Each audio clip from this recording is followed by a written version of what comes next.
नमस्कार दोस्तों, quality hub India के इस नए ट्रेनिंग मॉड्यूल में मैं आर्यन विश्वकर्मा आप लोगों का बहुत स्वागत करता हूं।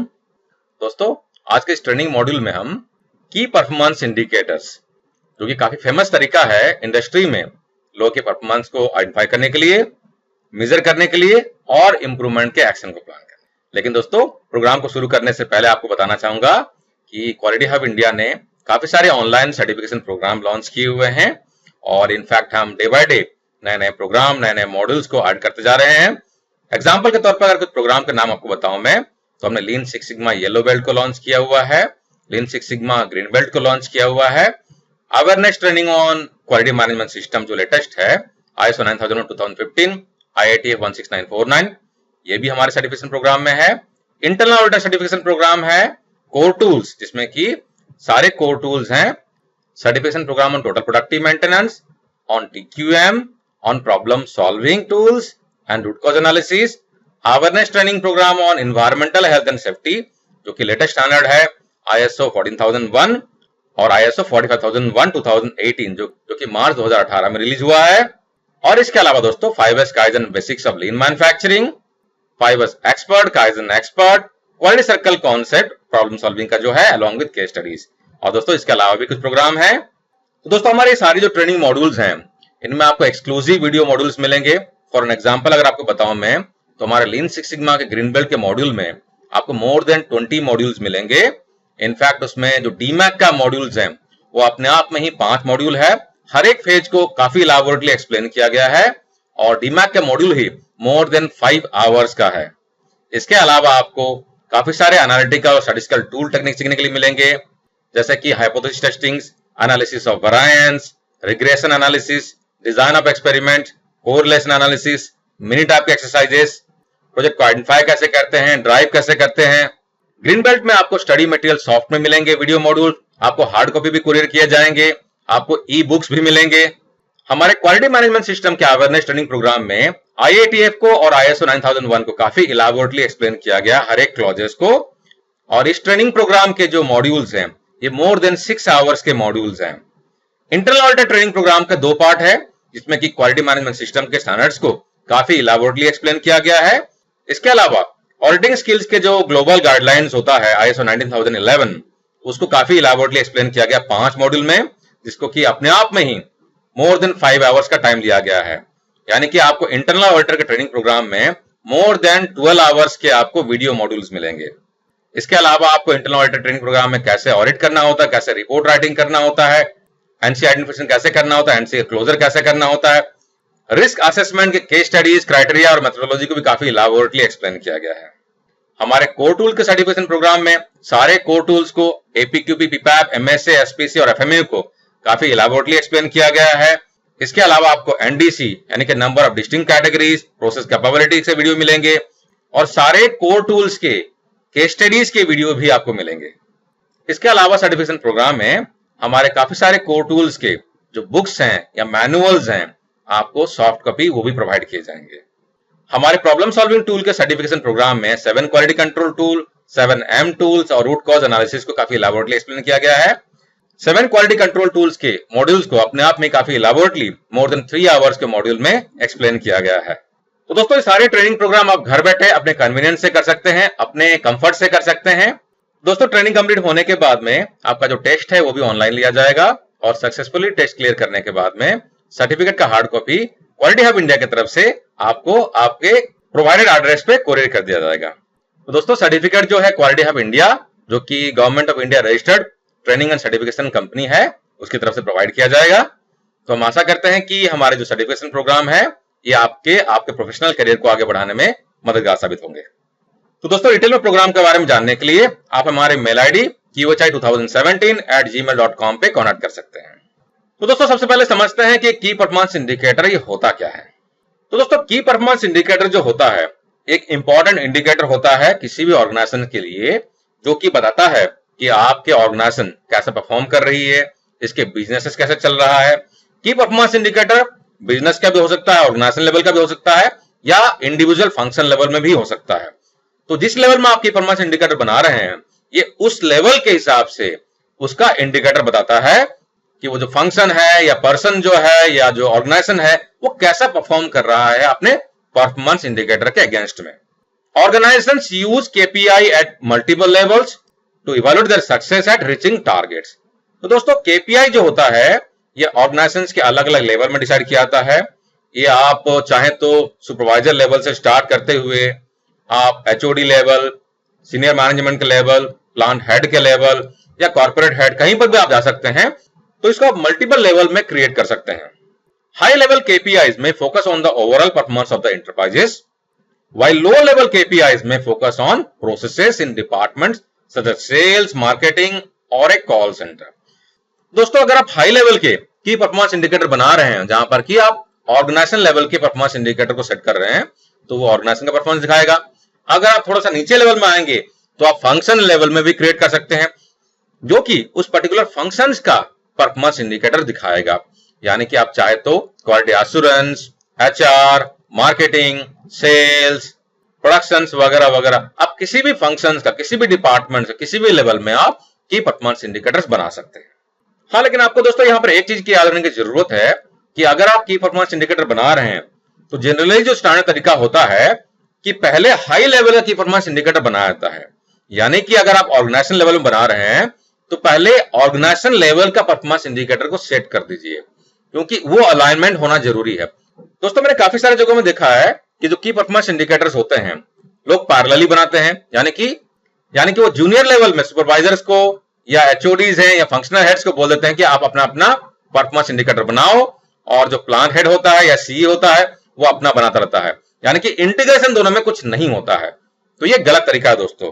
आइडियली ऊपर से नीचे की तरफ में फ्लो होना चाहिए। यानी कि परफॉर्मेंस इंडिकेटर जो है पहले हाई लेवल का बनना चाहिए। यानी कि आप ऑर्गेनाइजेशन लेवल का पहले परफॉर्मेंस इंडिकेटर को सेट कीजिए। या एक तरीके से अगर बात करें, अगर आप गोल सेटिंग कर रहे हैं तो CEO का पहला सेटिंग होना चाहिए, उसके बाद में नीचे में फंक्शनल हेड्स का आ जाएगा, उसके बाद में लाइन इंचार्जेस सुपरवाइजर्स का आएगा। इस तरीके से ऊपर से नीचे की तरफ में फ्लो होना चाहिए। दोस्तों अब हम समझते हैं इंपॉर्टेंस ऑफ KPI यानी कि की परफॉर्मेंस इंडिकेटर का इंपॉर्टेंस है क्या। दोस्तों हमें ऑर्गेनाइजेशन में इंप्रूवमेंट ड्राइव करते समय हमेशा ही समझने की जरूरत पड़ती है कि हमारे लिए इंपॉर्टेंट क्या है, क्या टेक्निक है जिससे कि हम एक्सेस कर पाए कि हमारा बिजनेस, हमारा प्रोसेसेस, हमारे जो एक्टिविटीज हैं ये कैसे परफॉर्म कर रहे हैं, सही चल रहा है कि नहीं चल रहा है ना। तो इसके लिए कोई परफॉर्मेंस इंडिकेटर होना चाहिए। यानी कि फॉर एन एग्जांपल अगर आप सॉफ्टवेयर में जा रहे हैं और अगर सॉफ्टवेयर में आपने पूछा भैया क्वालिटी का क्या हाल चाल है, प्रोडक्टिविटी कैसे हो रही है ना, और अगर आपको आंसर मिला प्रोडक्टिविटी सर बहुत बढ़िया है, क्वालिटी तो बहुत चंगा है ना, इससे आप क्या समझ रहे हैं? इससे कुछ भी समझ में नहीं आता है क्योंकि चीजें ऑब्जेक्टिवली डिफाइन नहीं की गई है ना। अच्छा क्या मतलब क्या अच्छा, बुरा का मतलब क्या बुरा। तो जनरली क्या होता है कुछ नंबर से हम इसे कनेक्ट करें। तो दोस्तों KPI यानी कि की परफॉर्मेंस इंडिकेटर जो है हमारे बिजनेस को अलाइन करने के अलावा, हमारे बिजनेस के लिए की परफॉर्मेंस इंडिकेटर आइडेंटिफाई करने के अलावा ये हमें इंप्रूवमेंट की अपॉर्चुनिटी भी प्रोवाइड करता है। क्योंकि जब तक हमारा परफॉर्मेंस इंडिकेटर आइडेंटिफाइड नहीं होगा तो हम इंप्रूवमेंट किस पर करेंगे। तो दोस्तों इससे के लिए हर एक फंक्शंस का ऑर्गेनाइजेशन लेवल में जो की रिजल्ट एरिया है, जो की परफॉर्मेंस इंडिकेटर्स है उसको आइडेंटिफाई करना बहुत जरूरी होता है।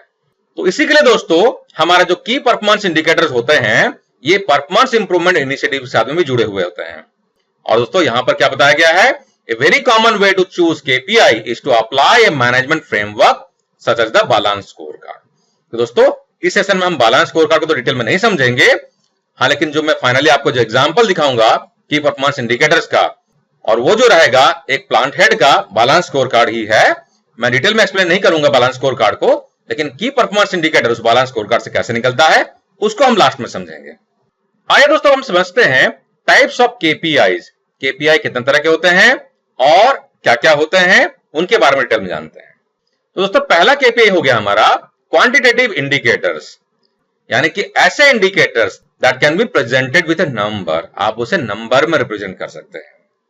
दूसरा जो हो गया मेरा क्वालिटेटिव इंडिकेटर्स, यानी कि ऐसे इंडिकेटर्स जिसे आप नंबर में रिप्रेजेंट नहीं कर सकते हैं, है ना। तो क्वांटिटेटिव नंबर्स में और क्वालिटेटिव जो कि क्वालिटी की बात कर रहा है ये नंबर में नहीं होता है। थर्ड हो गया जिसे कहते हैं हम लीडिंग इंडिकेटर्स। तो लीडिंग इंडिकेटर्स क्या होता है, that can predict the outcome of a process, जिससे कि प्रोसेस के आउटकम को हम प्रेडिक्ट करते हैं जो कि लीड करता है मेरे आउटकम को प्रेडिक्ट करने के लिए, तो इसे कहते हैं हम लीडिंग इंडिकेटर्स।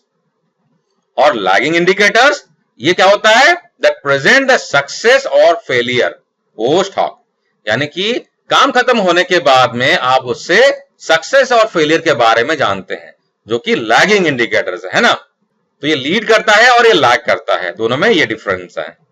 नेक्स्ट हो गया दोस्तों मेरा इनपुट इंडिकेटर्स। तो इनपुट इंडिकेटर क्या होता है, that measures the amount of resources consumed during the generation of the outcome, यानी कि मेरे आउटकम को अचीव करने के लिए, मेरे परफॉर्मेंस इंडिकेटर को अचीव करने के लिए कितने रिसोर्सेस का इस्तेमाल किया गया, ये वो बताता है। तो इसे हम कहते हैं इनपुट इंडिकेटर्स। प्रोसेस इंडिकेटर क्या होता है, दैट रिप्रेजेंट द एफिशिएंसी और the productivity of the process, यानी कि प्रोसेस के बारे में बताता है कि आपका जो प्रोसेस चल रहा है वो इफेक्टिवली एफिशिएंटली काम कर रहा है कि नहीं काम कर रहा है। आउटपुट इंडिकेटर क्या हो गया, ये आपका इनपुट इंडिकेटर का उल्टा हो गया, यानी कि दैट रिफ्लेक्ट द आउटकम और result of the process activities.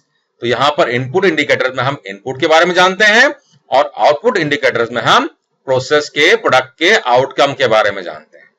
Practical indicators क्या होता है, that interface with existing company processes, यानी कि मेरे जो प्रोसेसेस कंपनी के हैं उसको प्रैक्टिकली कनेक्ट करते हुए इंडिकेटर्स ये बनाए जाते हैं, प्रैक्टिकल इंडिकेटर्स कहते हैं इसे। Directional indicators specifying whether or not an organisation is getting better, यानी कि ऐसे कोई इंडिकेटर जिससे पता चलता है कि आपकी कंपनी में लगातार इंप्रूवमेंट हो रहा है, बेहतर हो रही है या बेहतर नहीं हो रहा है ना। इससे कंपनी के स्ट्रेटेजिक डायरेक्शन में अचीवमेंट के बारे में आपको इंडिकेशन मिलता है। नेक्स्ट हो गया एक्शनेबल इंडिकेटर्स। ये क्या हो जाएंगे, are sufficiently in an organisations control to effect change, यानी कि ऐसे इंडिकेटर जहां पर कि आप एक्शन ले सकते हैं, आपके इन्फ्लुएंस में है, आपके कंट्रोल में है, वो हो जाएगा आपका एक्शनेबल इंडिकेटर्स। और लास्ट जो हो जाएगा वो है फाइनेंशियल इंडिकेटर्स, यानी कि used in performance measurement and when looking at an operating index, यानी कि ऑपरेटिंग इंडेक्स को देखते हुए जब आप कंपनी के फाइनेंशियल कंडीशन को जज कर सकते हैं कि फाइनेंशियली कितना स्ट्रांग है। फॉर एन एग्जांपल अगर आपको बताऊं तो हो गया आपका रिटर्न ऑन इन्वेस्टमेंट क्या हो रहा है, आपका इबिटा क्या चल रहा है, आपका profit after taxes and PAT क्या चल रहा है। तो ये सारे जो इंडिकेटर्स हैं ये सारे फाइनेंशियल इंडिकेटर्स हैं। तो दोस्तों ये कुछ ब्रॉड लेवल के कैटेगरीज हैं जिससे कि आपको टाइप्स ऑफ केपीआई को समझने में आसानी होगी और आप इसे अपने प्रैक्टिकल लाइफ में इस्तेमाल कर सकते हैं। आइए दोस्तों हम कुछ एग्जांपल लेते हैं कुछ डिपार्टमेंट्स का, जिससे कि आपको समझने में आसानी होगी कि अलग अलग डिपार्टमेंट में क्या क्या परफॉर्मेंस इंडिकेटर्स हो सकते हैं। जैसे कि अगर एग्जांपल है पहले हम लोग मार्केटिंग एंड सेल्स का, तो मार्केटिंग एंड सेल्स का परफॉर्मेंस इंडिकेटर हो सकता है न्यू कस्टमर एक्विजिशन। तो दोस्तों हम यहां पर सिर्फ इंडिकेटर्स बता रहे हैं, हम यहां पर गोल स्टेटमेंट नहीं बता रहे हैं, क्योंकि जनरली आप जब गोल डिफाइन करते हैं तो उसमें नंबर्स भी होते हैं जो कि आपको अचीव करने के लिए हेल्प करते हैं। जैसे कि अगर हम यहां पर बता रहे हैं न्यू कस्टमर को एक्वायर करना, ये मार्केटिंग या सेल्स डिपार्टमेंट का परफॉर्मेंस इंडिकेटर है। लेकिन अगर हम अपने परफॉर्मेंस इंडिकेटर में या बैलेंस स्कोर कार्ड में सिर्फ लिख दें न्यू कस्टमर एक्विजिशन, तो उससे ये पता नहीं चलता है कि कितना कस्टमर को एक्वायर करना है। तो आपको स्पेसिफिकली मेंशन करना पड़ेगा कि 3 नया कस्टमर को एक्वायर करना है, इसमें से कम सेल्स मेरा जो है 50 करोड़ का आना चाहिए या टोटल बिजनेस का मेरा 5% आना चाहिए। तो इस तरीके का इंडिकेटर आपको इस्तेमाल करना है जो कि वेरीफाइबल हो। अगर आपने टारगेट ऐसा कुछ ले लिया है न्यू कस्टमर एक्विजिशन, तो इसको अगर फाइनेंशियल ईयर के एंड में या क्वार्टरली बेसिस में जब रिव्यू करेंगे तो कैसे पता चलेगा कि ये अचीव हुआ है कि नहीं हुआ है। तो आपको कुछ नंबर इस साथ में जोड़ना पड़ेगा। कुछ और एग्जांपल्स हैं हमारे मार्केटिंग सेल्स के, उसको देख लेते हैं।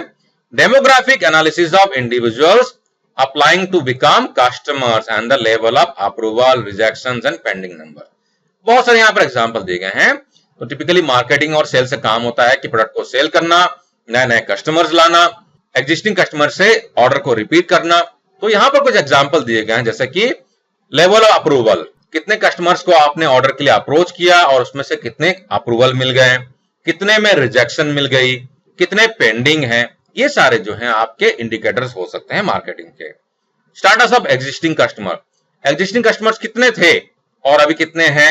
अगर 3 छोड़ के चले गए तो हो सकता है कि उसमें मार्केटिंग और सेल्स का कुछ कंट्रीब्यूशन हो, यानी कि उन्होंने ठीक से उसको मैनेज नहीं किया।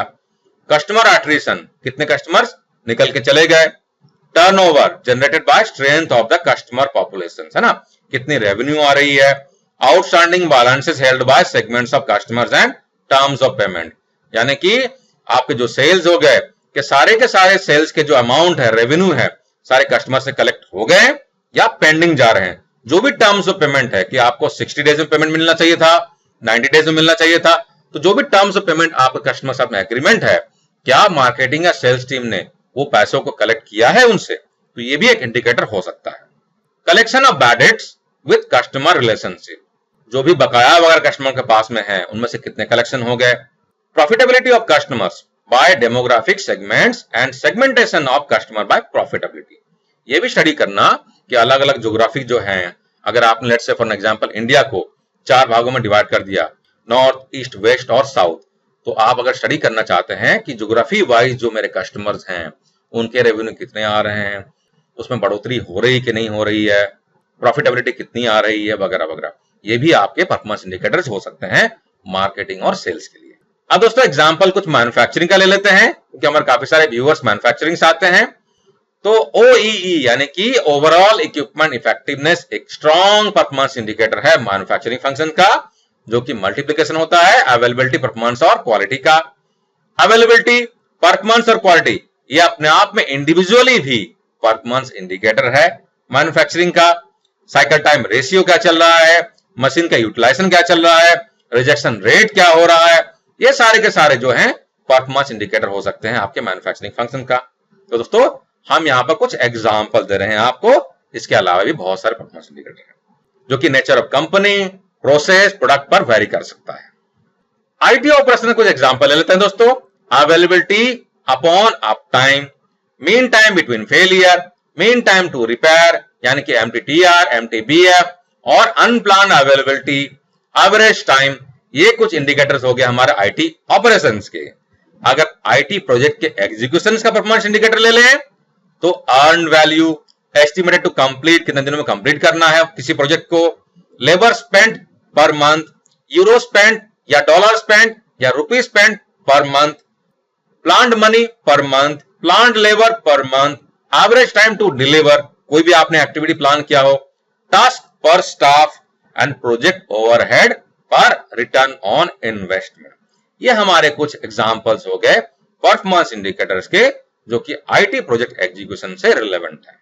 दोस्तों हम समझते हैं बेनिफिट्स ऑफ केपीआईज। तो दोस्तों ऑलरेडी प्रोग्राम के दौरान में हमने काफी सारे बेनिफिट समझ लिए हैं की परफॉर्मेंस इंडिकेटर्स के, लेकिन हम फॉर्मल तरीके से कुछ और परफॉर्मेंस इंडिकेटर्स के बेनिफिट्स को जानते हैं। Allow users, managers and companies to measure and manage targets and goal. हमारे परफॉर्मेंस इंडिकेटर्स रहेंगे तो जो हमारे मैनेजर्स हैं, बाकी जो लोग हैं, स्टाफ हैं या जो भी वर्कर एसोसिएट्स वगैरह हैं, उनको अपने अपने टारगेट को, गोल को अचीव करने में हेल्प मिलता है, उनको मॉनिटर और मेजर कर सकते हैं। अगर इंडिकेटर ही नहीं रहेंगे तो काम सही कर रहे हैं गलत कर रहे हैं पता ही नहीं चलेगा।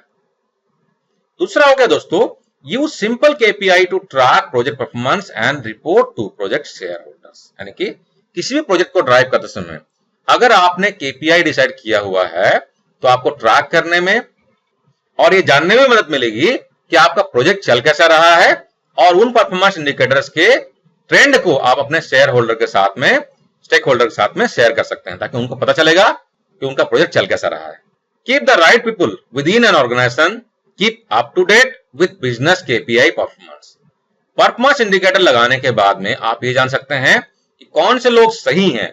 जो लोग अपने परफॉर्मेंस इंडिकेटर्स को लगातार अचीव नहीं कर पा रहे हैं, शायद हो सकता है कि आपके ऑर्गेनाइजेशन के लिए वो सही नहीं हो या उनमें कुछ गैप हो, आपको ट्रेनिंग देके उनके परफॉर्मेंस को इंप्रूव करने की जरूरत है, और आपके ऑर्गेनाइजेशन के परफॉर्मेंस इंडिकेटर्स को अचीव करने में आपको हेल्प करेंगे। क्योंकि जब तक सही आदमी नहीं रहेंगे तो आपका ऑर्गेनाइजेशन का जो परफॉर्मेंस इंडिकेटर्स है वो भी अचीव नहीं होगा।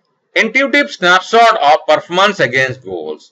की परफॉर्मेंस इंडिकेटर जो है आपके गोल्स के परफॉर्मेंस को भी इंडिकेट करते हैं और आपको पता चलता है कि आपका परफॉर्मेंस कैसे चल रहा है। Collect all KPI data conveniently in one place. No need for over complex, unreliable spreadsheets. तो दोस्तों इससे क्या होता है, आप KPI का इस्तेमाल करते हुए अलग अलग लेवल के, अलग अलग फंक्शंस के KPIs को, परफॉर्मेंस इंडिकेटर्स को एक जगह में रख सकते हैं और उनको ढंग से आप रिव्यू कर सकते हैं। अलग अलग रिव्यू करने की भी जरूरत नहीं है। तो इससे मैनेज करने में और कॉम्प्लेक्सिटी को रिड्यूस करने में भी बेनिफिट मिलती है। सपोर्ट्स मल्टी साइट लोकेशंस और department for a view of the whole organisation. अगर आपके छोटे छोटे अलग अलग फंक्शंस हैं, अलग अलग साइट्स में काम चल रहे हैं, तो उनको भी रिव्यू करने में और मैनेज करने में इससे हेल्प मिलता है।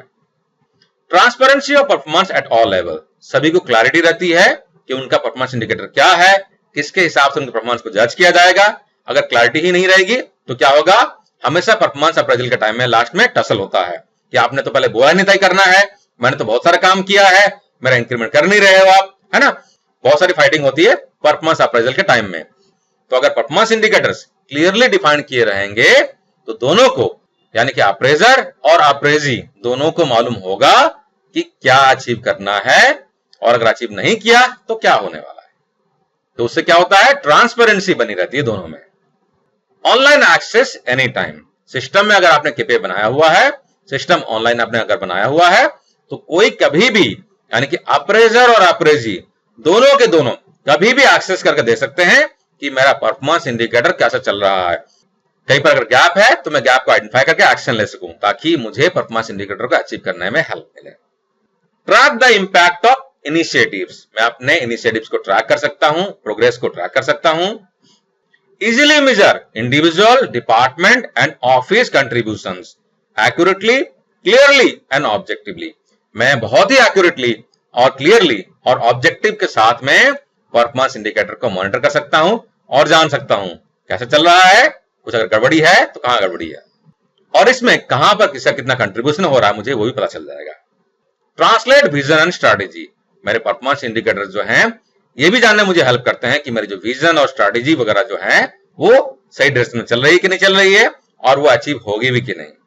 Highlight organisational weakness and set KPIs to improve performance, अगर गैप्स हैं तो परफॉर्मेंस के वीकनेसेस को मुझे हाईलाइट करने में, आइडेंटिफाई करने में और एक्शन लेने में मुझे हेल्प मिलती है। A single concise management tool for operational performance, यानी कि ये बहुत बढ़िया टूल है जिससे कि मुझे ऑपरेशनल परफॉर्मेंस को समझने में, ऑर्गेनाइजेशन की परफॉर्मेंस को समझने में हेल्प मिलता है। गेन ए कंपेटिटिव एडवांटेज, और आपको दूसरों से कंपैरेटिवली में आपको एडवांटेज मिलता है। अगर दूसरे ऑर्गेनाइजेशन केपीआई का इस्तेमाल नहीं कर रहे हैं तो आप स्ट्रक्चर तरीके से काम कर रहे हैं, आपको एडवांटेज मिलेगा, आपकी कंपनी ग्रो करेगी, आपके लोग फंक्शंस काफी इफेक्टिवली काम करेंगे, और as a group, as a team आप सक्सेसफुल बनेंगे दूसरों के कंपैरिजन से। तो दोस्तों मैं आशा करता हूं कि हमारा ये प्रोग्राम, हमारा ये जो मॉड्यूल है की परफॉर्मेंस इंडिकेटर्स, आपको पसंद आया होगा। कहीं पर अगर कुछ डाउट रहता है आप इस वीडियो को बार बार देखें, तब तक देखें जब तक आपको और अच्छी तरीके से समझ में नहीं आ जाता है। तो दोस्तों हमारे साथ बने रहने के लिए बहुत बहुत धन्यवाद। टेक केयर, जय हिंद।